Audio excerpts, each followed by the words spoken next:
감사하겠습니다. 자, 하나님 말씀 보겠습니다. 에베소서 5장 15절에서 21절입니다. 제가 읽어드리겠습니다. 그런즉 너희가 어떻게 행할지를 자세히 주의하여 지혜 없는 자같이 하지 말고 오직 지혜 있는 자같이 하여 세월을 아끼라. 때가 악하리라. 그러므로 어리석은 자가 되지 말고 오직 주의 뜻이 무엇인가 이해하라. 술 취하지 말라. 이는 방탕한 것이니 오직 성령으로 충만함을 받으라.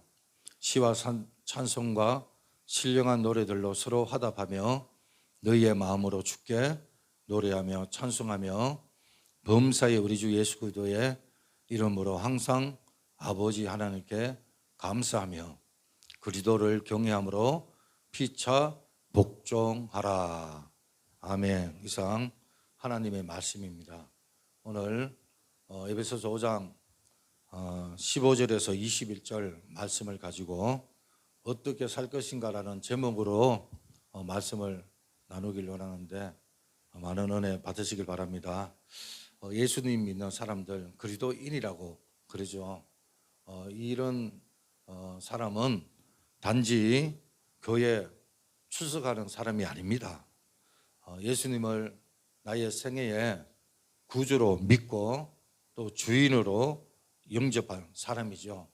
이런 사람은 자기 뜻대로 살지 않고 오직 하나님의 뜻을 쫓아 사는 사람입니다.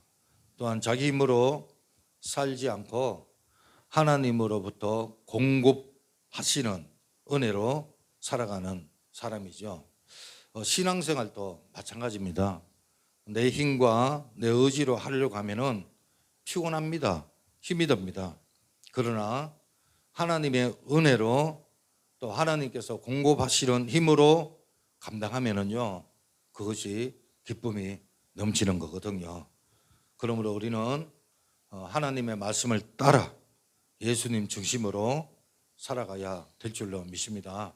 오늘 본문 말씀을 통해서 먼저 맥락을 한번 살펴보면은 하나님께서 사도 바울을 통해서 성도들이 어떻게 하나님의 자녀가 되었는지 또 하나님의 크신 경륜이 어떻게 이루어졌는지 말씀을 하고 있습니다.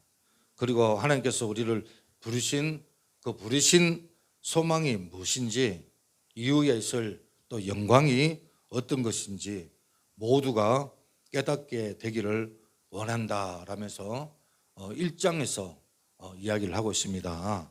이것이 서론이죠. 하나님께서 우리의 모습이 어떠했는지 또 어떤 상태에서 구원을 얻었는지 2장에서 설명을 하고 있습니다. 그리고 쭉 나오다가 구원받은 성도는 어떻게 살아야 하는지를 구체적으로 오늘 본문에서 이야기를 하고 있습니다. 이 구원받은 사람은 여러분 어떻게 살아야 합니까? 먼저 지혜롭게 살라고 말씀을 합니다. 15절 한번 다 같이 읽어볼까요? 시작. 그러즉 너희가 어떻게 행할지를 자세히 주의하여 지혜 없는 자같이 하지 말고 오직 지혜 있는 자같이 하여. 오늘 본문 수신자는 에베소지요. 에베소는 로마 제국에서 가장 큰 도시 가운데 하나입니다. 특별히 아시아 속지의 수도고요. 또 소아시아 서부 지역에서 가장 번창한 이 사업 중심지였습니다. 이 에베소에는 아데미 여신 숭배가 선행을 했는데 물질적으로 풍성하고 또 음란으로 가득 찼습니다. 그리고 우상 숭배가 창궐했죠. 그러니까 이 에베소에서 예수 믿는 사람들이 참 하나님의 백성으로 살아간다는 것은 여간 쉬운 게 아니었습니다. 그래서 무엇보다도 지혜가 필요했거든요. 그래서 오늘 하나님께서 본문을 통해서 어떻게 행할지를 자세히 주의하여 지혜 없는 자같이 하지 말고 지혜 있는 자같이 하라고 말씀을 하고 있습니다. 자, 여러분, 여기에 지혜는 어떤 지혜를 말합니까? 뭐 어떤 영악스러움을 말합니까? 아니면은 세상 살아가는 삶의 지혜를 이야기하는 걸까요? 여기서 말하는 지혜는 하나님의 뜻과 계획에 대한 깊은 통찰력을 말하는 거죠. 그래서 지혜 있는 사람은 자신의 삶을 깊이 살피면서 주님의 뜻에 합당하게 살려고 노력을 합니다. 그래서 자신의 인생을요, 지혜롭게 살게 하고, 그리고 지혜롭게 시간을 관리하고, 지혜롭게 자기에게 주어진 힘을 세우고, 또 재정도 사용을 하잖아요. 그리고 자신에게 주어진 환경과 여건을 지혜롭게 사용을 합니다. 한마디로 이 지혜로운 사람은 규모 있는 삶을 살아간다 말할 수 있습니다. 그런데 지혜 없는 사람은 어떤 사람입니까? 하나님의 계획과 구원에 대한 통찰력, 이런 것에 전혀 관심이 없습니다. 오로지 자기 욕심, 자기 생각, 그러니까 하고 싶은 대로 그냥 감정대로 살아가는 거예요. 그러다 보니 이 사람에게는 규모 있는 삶 말하기가 어렵지요. 자, 우리가 지혜롭게 살기 위해서는 무엇보다도 자신의 삶을 주의 깊게 살펴보아야 된다는 거예요. 이를 위해서는 무엇보다도 삶의 우선순위가 이루어져야 합니다. 오늘날 갈수록 모두가 바쁜 삶을 살잖아요. 얼마나 바쁜지 몰라요. 그런데 그 바쁜 가운데서도 자기의 삶을 컨트롤하는 사람이 있는가 하면은 그저 쫓기면서 살아가는 다른 사람이 있는 것을 보게 됩니다. 우리의 삶이 바쁜 이유는 무엇보다도 우선순위가 세워져 있지 않기 때문에 그런 거거든요. 그러다 보니까 중요한 거, 중요하지 않은 거 상관없이 이것저것 그냥 일만 열심히 하다 보니까 그 모든 것이 한번 물리면은 그야말로 뒤죽발죽이 되고 정신없이 바쁘게 됩니다. 우리는 다 똑같이 24시간을 살잖아요. 그런데 우선순위가 없는 사람은 삶이 바빠서 신앙생활을 하는 것을 굉장히 힘들게 여깁니다. 분명한 사실은 이 사람들이 정말 이것이 중요하다, 내가 중요하다고 생각하는 거, 이것은요 어떻게 하든지 하려고 합니다. 그리고 그것을 우선순위에 두면 다른 것을 끊을 용기가 생긴다라는 거죠. 다시 말하면은 우선순위를 세운다라는 얘기입니다. 그래서 지혜로운 사람은 먼저 할 것과 나중 할 것을 구별합니다. 그리고 처음에는 어렵지만은 우선순위를 실행하게 되면은 열매가 그 가운데 나타나게 되어져 있다라는 겁니다. 이 스티븐 코비 잘 아시죠? 많은 책을 썼는데 이분 중에 책 중에 소중한 것부터 먼저 하라, 그런 책이 있고 또 영상으로도 많이 반영이 됐는데요. 그 강의 영상에 이런 장면이 납니다. 한 교수가 회의 중에 탁자 위에 유리병을 놓습니다. 그리고 돌을 여러 개 놓지요. 그리고 그 옆에 모래를 놓습니다. 그리고 회중 가운데 한 사람을 불러냅니다. 자, 여기 있는 항아리에 돌과 흙을 다 집어넣으세요. 다 들어갈 겁니다. 그래서 앞에 있는 사람이 나와서 어떻게 합니까? 처음에 모래를 넣습니다.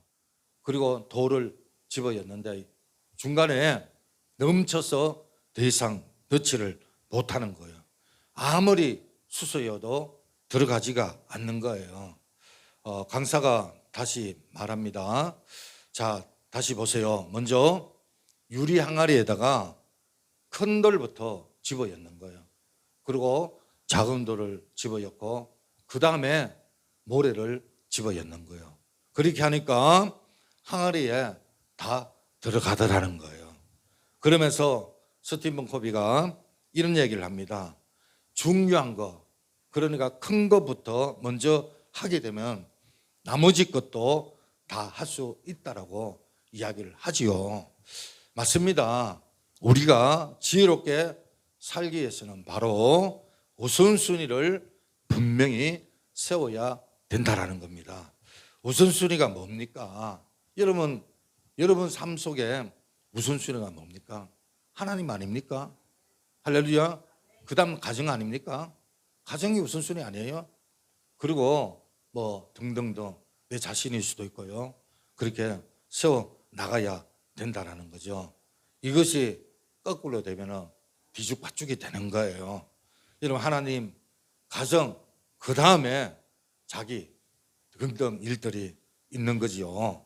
우리가 구원받은 사람은 첫째로 우선순위를 지혜롭게 세우고 두 번째는 주어진 기회를 순종하라 말하고 있습니다. 그러니까 16절 한번 볼까요? 시작. 세월을 아끼라 때가 악하니라. 예, 세월을 아끼라 해서 아끼라는 말은 속량하다, 다시 사다 그런 뜻이 있습니다. 그러니까 세월을 아끼라는 얘기는 모든 기회를 다 순종하라 이런 말이거든요. 그래서 자기에게 주어진 모든 여건과 기회를 순종하는 것, 이것이 바로 세월을 아끼는 길입니다. 그렇기 때문에 여러분 건강할 때 열심히 일하시길 바랍니다. 병들면요 마음은 어디로되 육신이 따르지 않습니다. 어렵습니다. 건강할 때 열심히 해야 됩니다. 우리 집 사람이 그러더라고요. 몸이 닳고 닳을 때까지 살고 싶다고. 그래서 다 닳아서 주님 앞에 가고 싶다고 그런 이야기를 하더라고요. 여러분 그거 할 때 복음 전하시길 바랍니다. 섬기시길 바랍니다. 나눔을 하시길 바랍니다. 노감 16장에 보면은 부자 나사로가 나잖아요. 이 부자가 음부에 갑니다. 그 가니까 자기 형제들이 오면 안 되거든요. 그래서 너무 안타까워서 자기가 가서 그 형제들에게 못 오게 하려고 하는데 할 수가 없는 거예요. 자기가 할 수 있는 게 없는 거예요. 여러분 맞습니다. 우리가 살아있을 때, 건강할 때, 육체에 힘이 남아있을 때 해야 할 거, 감당해야 할 거 해야 될 줄로 믿습니다. 그렇기 때문에 결코 헛되게 시간 낭비하지 말아야 되는 거예요. 우리가 여러분 기회를 순종하는 이유는 뭡니까? 세상이 악하기 때문에 그런 거예요. 여러분 세상이 악하다는 말은 무슨 말입니까? 심판이 가까워졌다라는 이야기죠. 우리 주님은 분명히 말씀하셨습니다. 다시 오시겠다라고 말씀하셨죠. 여러분 이 세상은 영원하지 않습니다. 영원한 것은 하나님 나라뿐입니다. 우리는 잠시 머물다가 가는 나그네일 뿐입니다. 여러분 미국의 대각성 운동을 주도했던 사람 가운데 조나단 에드워드라는 분이 계십니다. 이분이요 20살 되는 해에 1장에 나의 결심이라고 쭉 나열을 하는데 70번째 항목에서 이러한 글을 남겼다고 해요. 한순간이라도 헛되이 보내지 않고 내 힘껏 가장 유익한 시간을 이용할 것을 결심합니다. 그냥 헛된 시간을 보내는 것이 아니라 내게 주어진 시간을 유익하게 사용하겠다라고 결단을 했다라는 거죠.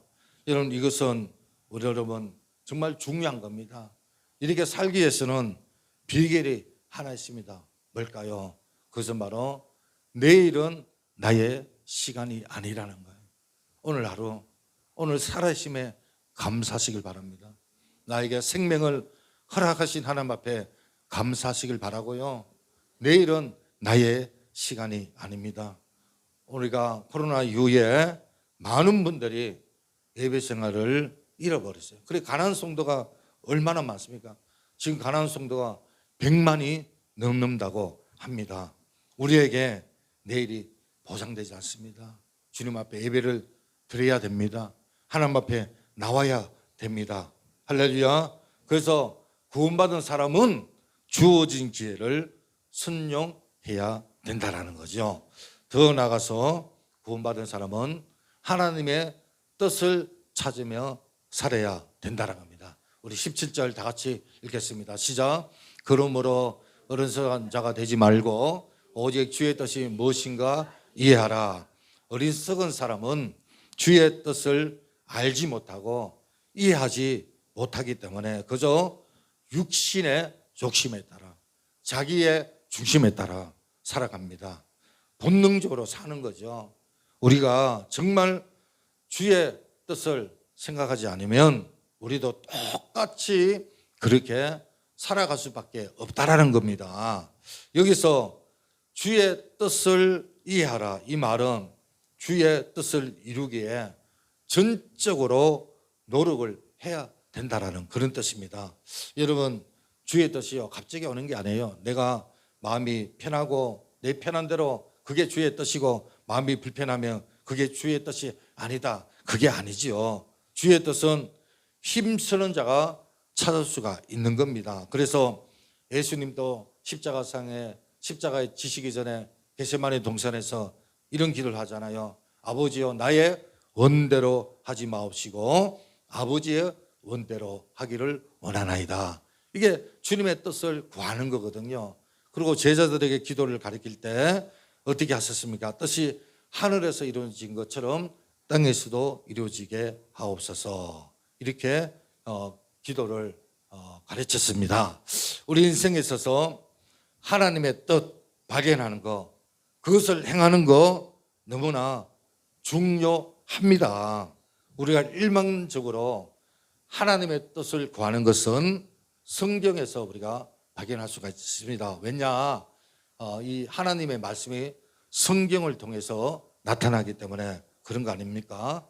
그래서 우리가 하나님 뜻을 이해하기 위해서 성경을 계속 읽어야 되고 묵상해야 되고, 제가 거룩하고 또 거룩한 습관을 가지기 위해서 제가요 무단히 노력하는 게 저녁에 자기 전에 말씀을 보고 기도하는 거, 최소한 10가지 하루의 삶을 생각하면서 감사 기도하면서 잠자는 거, 그게 쉽지가 않아요. 늘 머릿속에 생각을 하면서 잠자기 전에 말씀을 최소한 5장을 읽고 감사기도 하고 자는 그게요. 야, 이 습관이 거룩한 습관이요. 이런 습관이 때로는 세상을 나한테 무릎을 꿇게 하고 때로는 우리가 세상 앞에 무릎을 꿇게 하는 게 습관입니다. 여러분, 우리가 어떤 습관을 가지면서 사는 자가 정말 중요하거든요. 여러분, 거룩한 습관을 가지시길 바랍니다. 말씀을 읽고 말씀을 묵상할 수 있는 그런 여러분들이 되시길 바랍니다. 그때 하나님의 뜻을 찾는 거죠. 그뿐만 아니라 이 말씀 가운데 계시의 영을 구해야 되는 거예요. 그래야 바로 할 수가 있는 거죠. 마음의 눈을 밝혀달라고, 정말 마음의 눈을 밝혀달라고. 그래서 주의 말씀을 바르게 깨달을 수 있도록 은혜를 달라고 우리가 기도해야 될 줄로 믿습니다. 우리가 일관적으로 하나님 큰 뜻을 성경을 통해서 발견할 수 있지만 보다 자세하고 구체적으로 우리가 살면서 주님의 뜻을 발견하는 데 있어서 참 쉽지가 않습니다. 그러기 위해서는 우리가 늘 기도해야 되고 때로는 경험하는 신앙인들의 조언도 구해야 되는 거 맞거든요. 믿음의 선배들에게. 그래서 여러분, 우리가 늘 기도로 준비를 하고 마음밭이 깨끗해야 되고 영적으로 눈이 열려야 주님의 뜻을 구별할 수가 있는 거예요. 그래서 여러분, 우리가 말씀을 통해서 또 이게 사실은 딜레마에 빠지고 과연 이게 하나님의 뜻인가 아닌가 이런 게 혼돈이 될 때가 있습니다. 그럴 때는 여러분 정도로 가시면 됩니다. 정도가 답이고요. 성경 말씀이 답인 줄로 믿습니다. 그리스도인은 하나님의 뜻을 구하는 사람인 줄로 믿습니다. 더 나아가서 네 번째, 구원받은 사람은 성령 충만해야 된다라는 거죠. 18절 다 같이 읽겠습니다. 시작. 숫살지 말라. 이는 방탕한 것이니 오직 성령으로 충만함을 받으라. 여러분, 앞한 시대에 성도들이 주의 뜻을 이해하고 그 뜻을 지혜롭게 살다는 게 쉬운 게 아닙니다. 성령 충만해야 살 수가 있는 거거든요. 그런데 하나님께서 사도 바울을 통해서 성령 충만하게 되고 이렇게 살라라고 건배를 하는데, 근데 오늘 보니까 성령 충만함을 받아라 라고 말씀을 하시기 전에 앞에 뭐라고 말합니까? 술 취하지 말라. 이는 방탄한 것이다. 그러니까 술 취하면 안 된다는 거죠. 여러분, 술 취하는 특징이 무엇입니까? 하나님을 알지 못하는 사람들의 모습이지요. 여기 술 취하면 어둠에 행하는 행위잖아요. 육체일 가운데 하나입니다. 여러분, 술 취하면 어떻게 됩니까?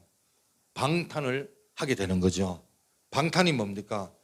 행동의 결과에 대해 전혀 신경을 쓰지 않는 무분별, 불절제 행동을 가르치는 거예요. 그래서 술 취하면은 불절제하는 거예요. 술 취하면은 무분별한 행동을 하는 거예요. 그리고 술 깨면 자기가 왜 그랬나 후회하게 되는 거거든요. 자기도 모르는 기여를 못 하는 거예요. 여러분, 예수 믿는 사람도 마찬가지입니다. 아무리 믿음 좋은 성도다 할지라도 술에 취하게 되면 자제력을 상실하게 됩니다. 주님의 뜻과 상반된 그런 행동을 하게 되는 거죠. 하나님의 백성은 어두운 일을 폭로해야 됩니다. 오히려 술 취하면 같이 어둠에 휩쓸리게 되는 거거든요. 자, 여기 보면 성령은 술 취해서는 안 된다라고 말씀한 게 더 나가서 성령으로 충만해라. 그러니까 술 취하면 안 된다. 근데 성령에 충만해라. 그렇게 이야기를 하고 있는데, 이 이야기 무슨 말입니까? 술을 마시는 사람은 술로 채워지듯이 성도들은 성령으로 충만하게 채워야 된다. 이런 말입니다. 자, 그렇다면 성령으로 충만하게 된다. 이 얘기가 무엇입니까? 우리는 성령 충만을 어떤 방언이나 성령 충만하면 예언도 하고 성령 충만하면 병도 고치고 이런 것들을 우리가 성령 충만으로 생각을 하는데요.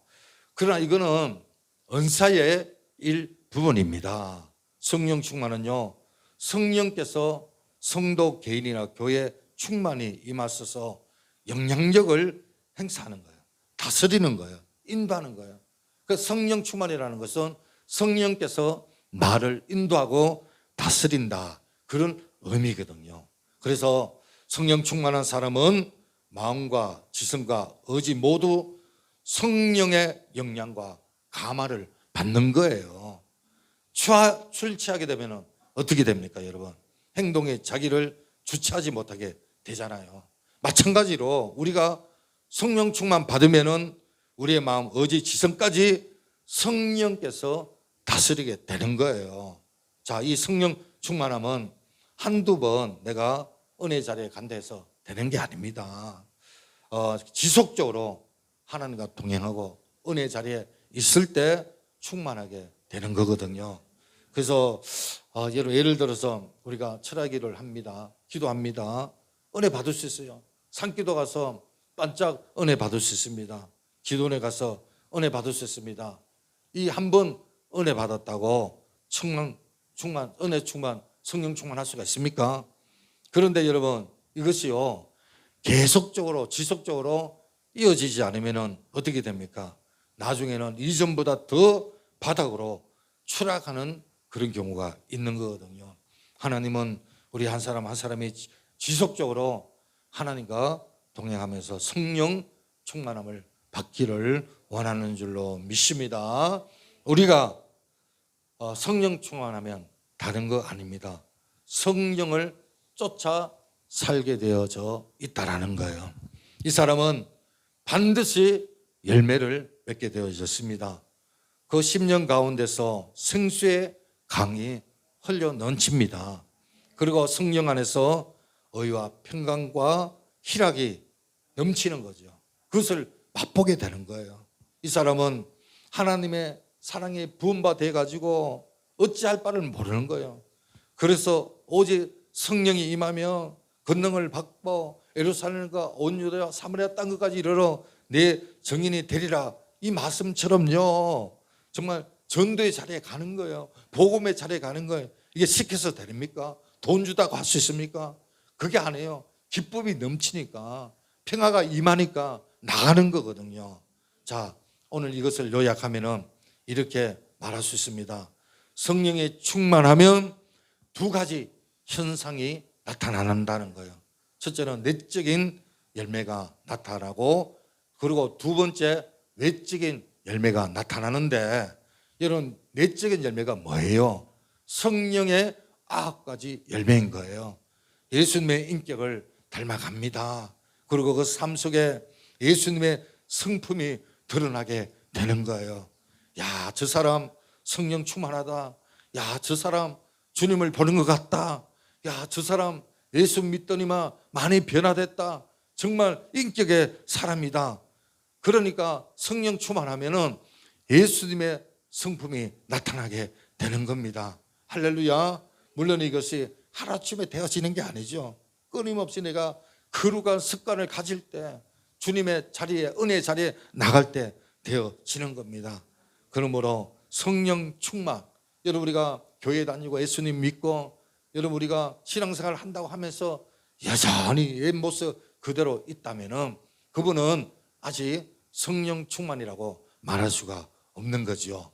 왜? 성령 충만하면은 닮아가게 되어져 있습니다. 너희 안에 이 마음을 품으라. 곧 예수 그리스도의 마음이니.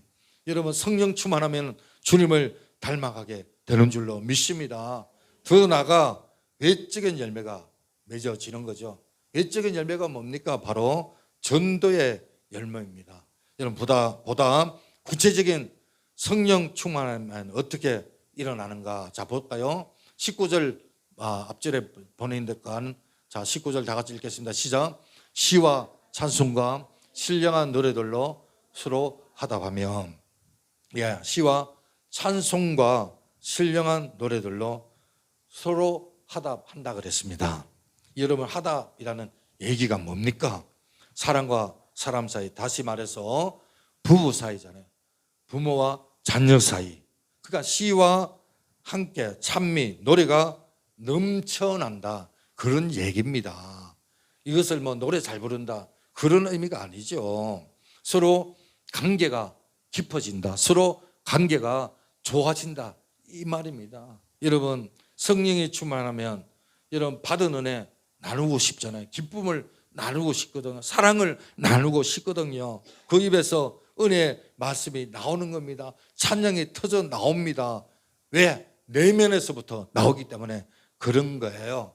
전에 제가 사회 가는데 어떤 형제가 이 아가씨하고 자매하고 연애를 하는데 제가 물어봤어요. 형제 잘 됐냐 물어보니까 그런 말 하지 말라고. 요즘에 하나님께 집중하고 있다고. 근데 왜 집중하는가 봤더니만요, 참 놀라워요. 그 자매가 그 형제 보고 기독교 서점에 가자는 거예요. 서점에 가서 큐티책을 사가지고 매일 큐티를 하는 거예요. 그리고 전화로, 톡으로, 문자로 받은 은혜를 나누는 거예요. 그러면서 그 어떤 영적인 교제, 그 묵상을 하고 말씀을 큐티하면서 받은 은혜를 나누니까 그렇게 좋다라는 거예요. 그렇게 행복하다는 거예요. 이 형제가 자매를 만나가요, 얼마나 신앙에 성장했는지. 할렐루야. 예, 얼마나 보기 좋습니까? 우리 모든 청년들 그런 연애를 하시기를 바랍니다. 할렐루야. 예, 성령 충만하면 서로 관계가 더 깊어진다라는 얘기입니다. 은혜 가운데 있게 되는 거지요. 그리고 더 나아가서 19절 후반절에 한번 볼까요? 다 같이 보겠습니다. 시작. 너희 마음으로 주께 노래하며 찬송하며. 처음에는 사람과 사람 사이에 시와 찬미와 신령한 은혜의 간증이 나오지만 그 다음에는 각자 자기의 심령 깊은 곳에서 찬양이 터져 나오기 시작한다라는 거죠. 예를 들면 찬송가 483장에 내 영혼이 온충 입어 중한제진 붙고보니 슬픔 많은 이 세상도 천국으로 하옵도다. 그러면서 찬양이 저절로 나오는 거예요. 입에서 찬양이 나오는 거예요. 할렐루야. 여러분, 누가 간섭해서가 아닌 거예요. 누가 여러분 잔소리해서가 아닙니다. 그 깊은 곳에 내면에서 찬양이 흘러 나오게 되는 거지요. 여러분, 바로 하나님께서 그 마음을 타치하세요. 주님께서 그 마음을 주장하고 있기 때문에 그런 겁니다. 우리 마음이 변하면은 어떤 일이 일어날까요? 세상이 변합니다. 우리는 세상이 문제라고 자꾸 이야기합니다. 세상이 변하지 않는다고, 세상 이 모양 이 꼴, 이 세상 더러워서 못 살겠다고 그럽니다. 그런데 세상이 문제가 아니라 바로 우리의 마음의 문제지요. 하나님께서 사도 바울을 통해서, 빌립보를 통해서 이렇게 이야기합니다. 다 같이 한번 읽어볼까요? 시작. 아무것도 염려하지 말고 다만 모든 일에 기도와 간구로 너희 구할 것을 감사함으로 하나님께 아뢰라. 그리하며 모든 지각에 뛰어난 하나님 평강이 그리스도 예수 안에서 너희 마음과 생각을 지키시리라. 아멘. 하나님께서 상황을 바꿔주시는 것이 아니라 우리 마음을 바꿔준다. 우리 마음에 기쁨을 주신다. 할렐루야. 예, 하나님 우리 마음을 지켜주는 거죠. 우리 한 사람 한 사람이 변하면은 이 세상이 변할 것이고, 우리 가정이 변할 것이고, 직장이 변하게 될 줄로 믿습니다. 내가 변하면 모든 것이요 다 변하는 겁니다. 이것이 하나님의 관점이고 하나님의 시선입니다. 이 시선을 느낀 사람은 세상에 어떤 고난, 어떤 시련이 있다 할지라도 낙심하지 않습니다. 때로는 경제적인 어려움이 있고 몸에 질고가 있고 고통이 있다 할지라도 그것 때문에 낙심하거나 쓰러지지 않는 거지요. 왜? 하나님의 시선이 그가 그에게 있고 그는 또 하나님의 시선을 바라보고 있기 때문에 그렇습니다. 또한 이 사람은 감사하게 되는 것입니다. 20절 다 같이 읽겠습니다. 시작. 범사의 우리 주 예수 그리스도의 이름으로 항상 아버지 하나님께 감사하며. 성령 충만하면 감사합니다. 반대로 성령 충만하지 않으면 불평합니다. 우리가 성령 충만하게 되면 감사가 넘칩니다. 여러분, 만약에 여러분 입술에 감사가 없습니까? 그러면은 성령 충만하지 않습니다. 여러분, 성령 충만하면은 입술에 감사가 넘치게 됩니다. 저절로 나오게 되는 거죠. 여러분, 이런 말이 있어요. 그리스도인은 4가지 덕목을 가지고 살아야 되는데 그 4가지 덕목이 뭐냐? 첫째는 사랑, 둘째는 믿음, 셋째는 소망, 그리고 마지막 하나가 있는데 그것이 바로 감사다 말합니다. 하나님을 알지 못하는 사람은 감사의 대상이 없습니다. 하지만 하나님의 사람은 무엇보다도 하나님에 대한 감사가 있잖아요. 우리가 오늘 살아있으면 얼마나 감사합니까? 우리가 2발 걸어서 성전에 오는 거 얼마나 감사합니까? 나를 붙드시고 나를 인도하시고 나를 책임져 주시는 그 하나님, 그 하나님께 감사하시길 바랍니다. 그리고 또 가족에 대한 감사가 있잖아요. 우리가 성령 충만하면 하나님에 대한 감사뿐만 아니라 가족에 대한 감사도 있습니다. 여러분 어때요? 가족이 평생 온수입니까? 아니면 감사의 조건입니까? 여러분 감사하시길 바랍니다. 많은 어려움이 있다 할지라도 그러나 상관없어요. 그저 감사할 뿐입니다. 자랑도 나오는 거죠. 자녀들에게도 우리가 감사하고요, 또 교회도 감사하고 얼마나 감사할 일이 많습니까? 더 나아가 국가에 대해서도 얼마나 감사합니까? 지금 보니까 이란, 이스라엘 물론 종전이 됐는지 모르겠지만 참 우리가 거기에 살지 않은 것도 감사합니다. 사실 이란이 어떤 나라입니까? 페르시아잖아요. 이 페르시아가 이 다니엘서에 보면은 이 고레스 왕이 페르시아 왕이 되면서 성전 재건을 하잖아요. 이방의 왕인데 하나님이 잠시 사용을 합니다. 그리고 예루살렘에 성전 재건을 했던 그 왕이 바로 페르시아 이란 왕인데 한때는 그렇게 이란이 그렇게 사용되었고요. 근데 성경에 보면은 계속적으로 예언하는데 이란이나 러시아 그 연합 다 나옵니다. 성경에 그 연합해서 예루살렘 이스라엘을 공격한다고 그렇게 나와 있습니다. 물론 그 이스라엘을 계속적으로 공격은 하지는 않지요. 그러나 하나님은 그런 이방 나라를 통해서 이제 하나님께로 돌아오게끔 하는 거거든요. 그래서 이런 징조, 기근, 전쟁 이런 것들은 종말의 징조입니다. 주님 오실 날이 멀지 않았다라는 거예요. 지금 되어지는 모든 일들이 다 성경에 예언되었던 것들이 그대로 이루어지는 거거든요. 그래서 여러분 우리가 이 땅에 살고 있는 거, 평화로운 이 땅에 살고 있는 거, 여러분 지금도 지구 끝에는 굶어 죽는 사람이 얼마나 많습니까? 그래서 우리가 국가에 대해서도 감사해야 될 줄로 믿습니다. 어떤 분은 교회에서요 소그룹을 하는데 이 가족이 소천을 했어요. 근데 그 소그룹 식구들이 가서 오히려 가족보다 더 슬퍼하고 가족보다 더 애통해하고 더 가족보다 더 사랑으로 그렇게 하니까 이분이 그런 고백을 하더라고요. 가족보다 낫다. 교회 공동체가 가족보다 낫다라고. 그렇습니다. 여러분 우리가 교회 공동체에도 감사해야 될 줄로 믿습니다. 중보 기도하고 급할 때 기도하고 여러분 우리를 위해서 기도해 줄 수 있는 사람이 있다는 거 얼마나 감사합니까? 또 성령 충만하면 시와 찬미와 신령한 노래와 서로 화답하고 감사하고 마지막으로 순종합니다. 자 22절 다 같이 읽겠습니다. 시작. 그들을 경외함으로 피차 복종하라.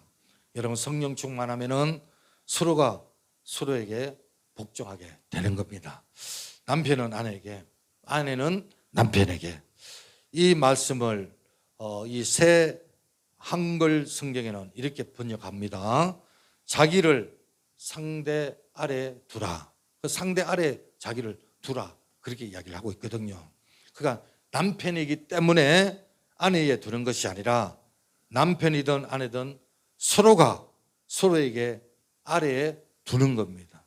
예, 남을 위에 두고 내가 남보다 아래에 둘 때 이런 피차 복종하는 모습이 되는 거거든요.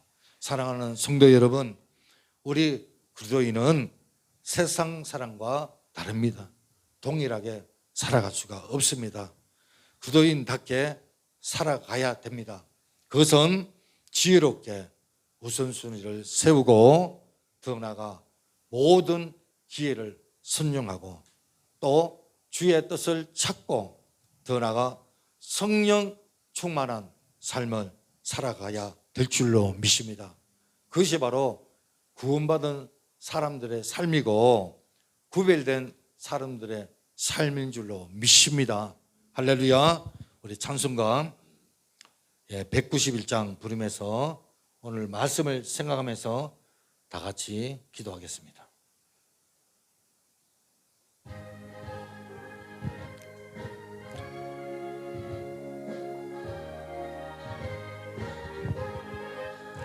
내가 매일 기쁘게 설레의 길행함은 나 발이 나를 암함이요 내가 주의 큰 복을 받는 참된 비결은 주의 영향함이라 성령이 계시네 할렐루야 함께 하시네 좁은 길을 걸으며 밤낮 기뻐하는 것 주의 영향함이라 전에 죄에 빠져서 평안함이 없을 때 예수 십자가